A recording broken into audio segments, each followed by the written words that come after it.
Thank you, President Chop. Congratulations, class of 2011.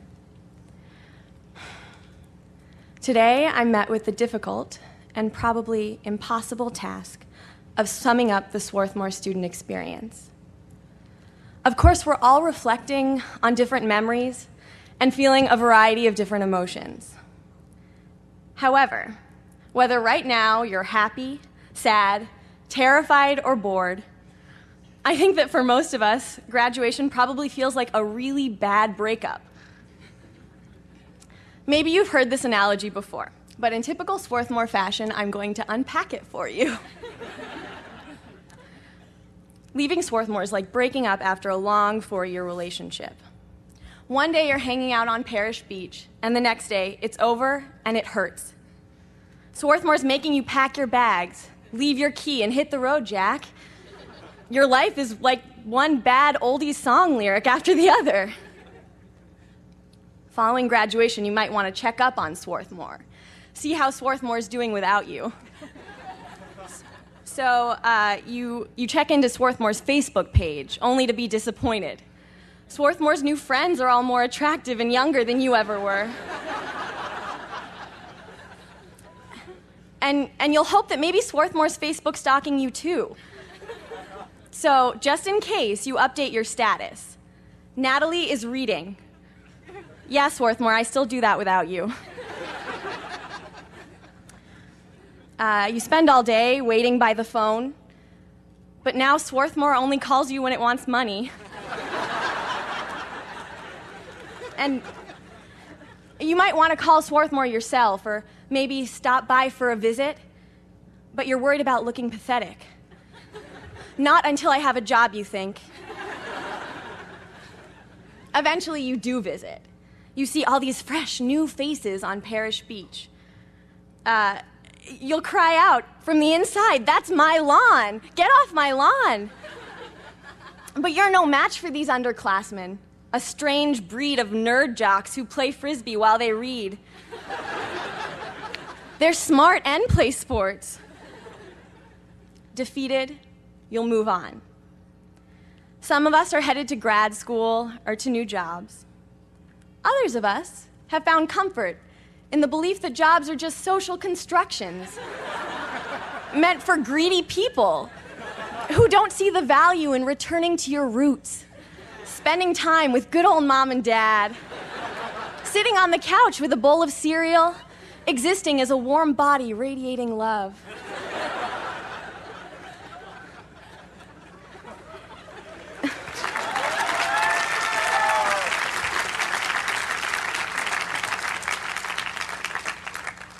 If you're like me and you still don't have a job, you probably have hope.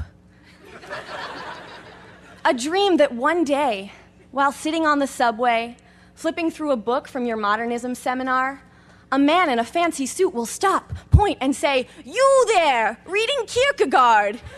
You have the exact skills I'm looking for.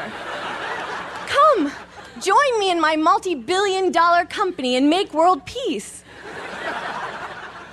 And you'll be glad you waited. Recently, I discovered a hidden irony in graduating. Just when you can throw away your fake ID and stop pretending you're 21, your student ID expires and you're pretending you're a student. So my first investment after graduation will be in a new fake ID, so I can continue getting cheap movie tickets, the student special at Renato's, and the 5-cent discount at the co-op.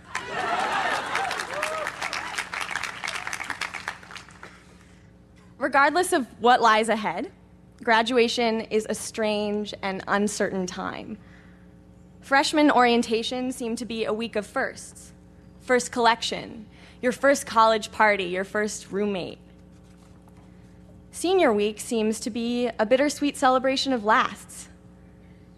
Many of us spent the past week with our best friends, trying to solidify and really hold on to those important relationships. However, I'm beginning to realize that the tragedy in graduating is not really in leaving behind those important people, because those people will be with you forever. The real tragedy, I think, is in forgetting what lies on the periphery of memory. All those acquaintances. The girl in your history class you were just beginning to know. The feeling you get when you step off the SEPTA train. The joy of having 8 different kinds of cereal to choose from at every given meal. That's not happening again. These experiences are by no means central or even memorable. But together, they make up the various textures and patterns that made our experience here so particular and so real. Ever since classes ended, I keep returning to this memory from freshman year. It was after winter break and my parents were dropping me off at the bus station. And as I was saying goodbye, I said, "See you later, I'll call you when I get home." Home? Is Swarthmore home now? And, I think that we all probably have some version of this story. A memory of that strange moment when you realize you don't just have one home, you have 2. I also remember how, as a freshman, the walk from the train station up to Parrish seemed so long. Granted, it might be because McGill Walk is like a steep uphill climb, but every year it got shorter. And so, after today, after we graduate, I feel like we're approaching another really long McGill Walk. But I think there's also promise in the fact that eventually it will be shorter and not so steep. So I want to leave you with just this last thought. I began today by saying that there's no singular Swarthmore graduate experience, and there isn't. We're all going different places and pursuing different goals. However, what makes now so special and so important is that today, in this just before moment, 366 uniquely different people are all looking in the same direction.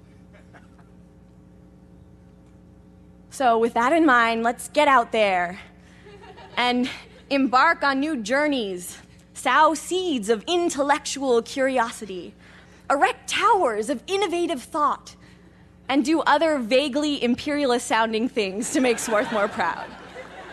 Thank you.